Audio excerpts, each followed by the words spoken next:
요한계시록은 요한계시록 18장이 없었으면 아마 안 썼을 거다.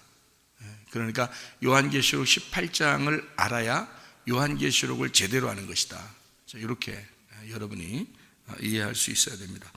요한계시록 18장 4절, 또 내가 들으니 하늘로부터 다른 음성이 나서 이르되 내 백성아 거기서 나와 그의 죄에 참여하지 말고 그가 받을 재앙들을 받지 말라.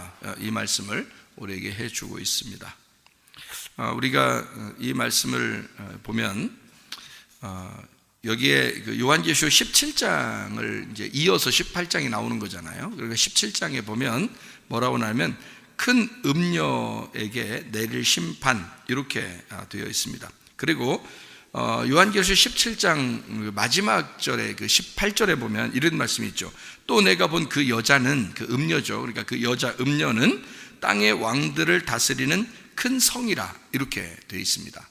그러니까 여기에 그 큰 성이라고 얘기한 그 도시, 큰 도시라고 하는 그게요, 여자 음녀라는 여자인데 큰 도시다. 그러니까 큰 음녀죠. 음녀들이 있고 음녀가 있고, 그리고 도시들이 있는데 큰 도시가 있다, 이렇게 되어 있는데, 성경이라고 하는 게 이제 어떤 대표적으로 뭘 설명하려고 하는 내용들은 요한계시록 특별히 그렇습니다. 그러니까 그런 어떤 이 정리하는 것을 딱 잡아놓고 성경 보지 않으면은 성경이 뭐 전혀 이제 이해를 못하는 내용이 되는 거예요.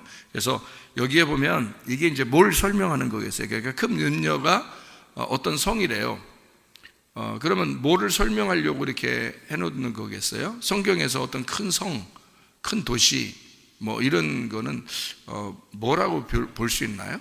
어느 성, 어느 도시를, 큰 음녀니까 나쁜 거 얘기할 거 아니야. 나쁜 거니까 어느 성.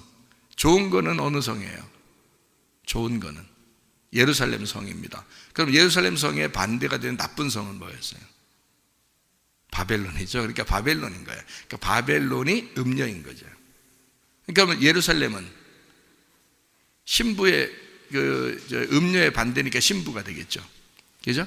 그러니까 성경은 그렇게 딱 정해져 있는 규칙이라는 게 있어서, 그 지난번에 숫자도 규칙이 되어 있다고 했죠. 그러니까 그 규칙을 정해놓고서 이게 쓴 거기 때문에요, 그런 공식이 없이는, 공식을 대입해 놓고 있지 않으면 성경은 다 엉뚱하게 해석이 되는 거예요.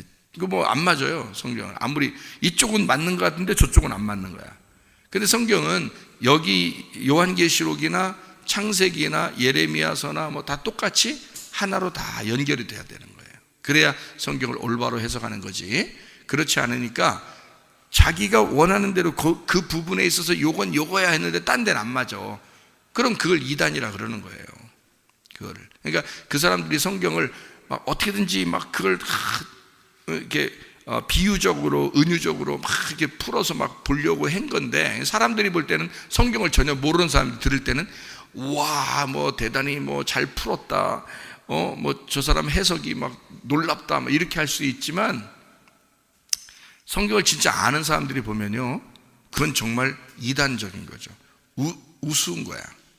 그러면 성경 어떻게 봐야 되냐면, 우리가 여기 지금 요한계시록 17장, 18장을 보는데 다른 여기 구약에 있는 앞에 있는 성경하고 똑같아야 되는 거예요. 그러니까 어디를 봐도 똑같이 이해가 될 수 있어야지 그게 올바로 본 거예요. 그게 성경이 그런 거죠. 왜 그러냐? 성경은 처음부터 끝에까지 규칙을 정해놓고 썼기 때문에 그렇습니다. 그러니까 그 규칙을 정해놓은 것이 벗어났다, 그러면 잘못된 거죠. 그래서 성경을 그렇게 규칙으로 봐야 된다는 거예요. 자, 여기서 규칙은 어떤 규칙이에요? 음녀는 바벨론 성이라는 거죠. 그럼 구약에 바벨론 성이 있어요, 없어요? 있죠. 그러니까 그 바벨론 성은 뭘 설명하는 거니까? 음녀들의 성이다, 이렇게 되는 거죠. 음녀다, 이렇게 보는 거죠.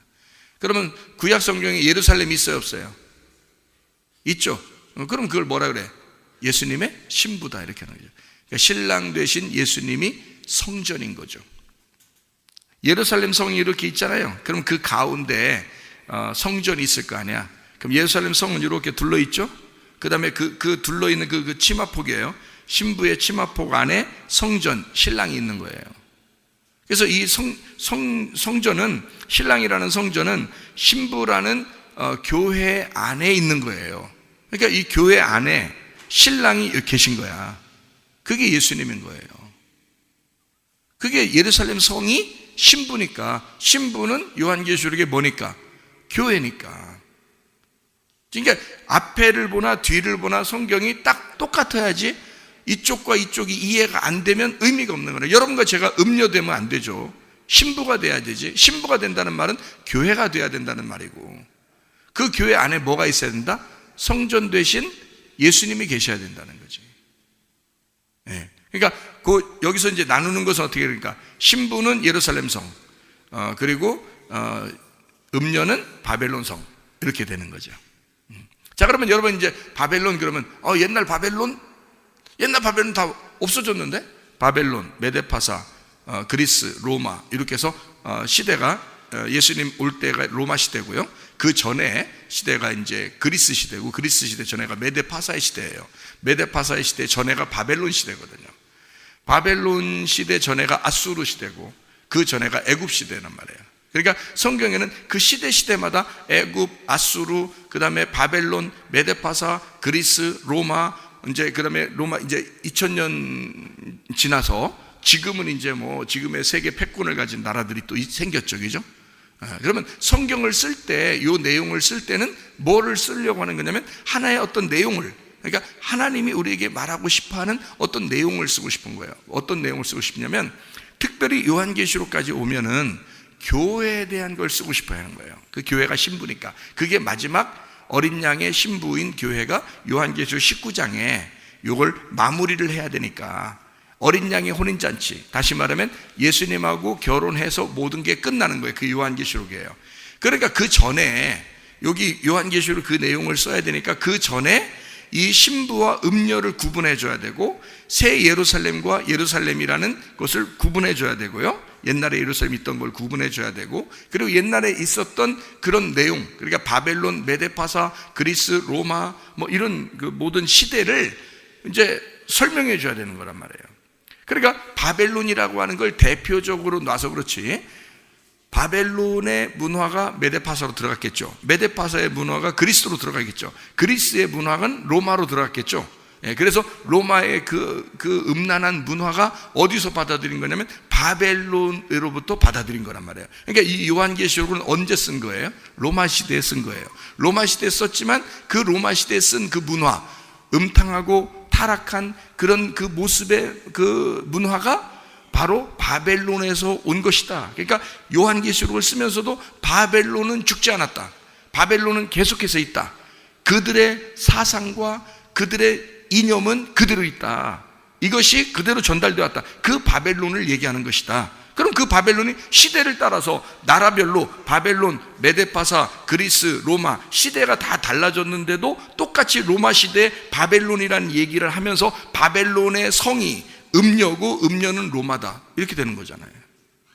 그러니까 이것은 그러면 시대별로 다르게 음녀를 얘기했는데도, 시대별로 다르게 바벨론을 얘기했는데도 구약 성경 전체에 처음부터 뭔가 다르게 얘기하는 게 있는 거죠. 이게 시대별로 이렇게 내용이 다르게 이렇게 설명을 하고 있는데 결국엔 그건 하나를 얘기하는 것이다. 이렇게 돼야지 맞는 거는.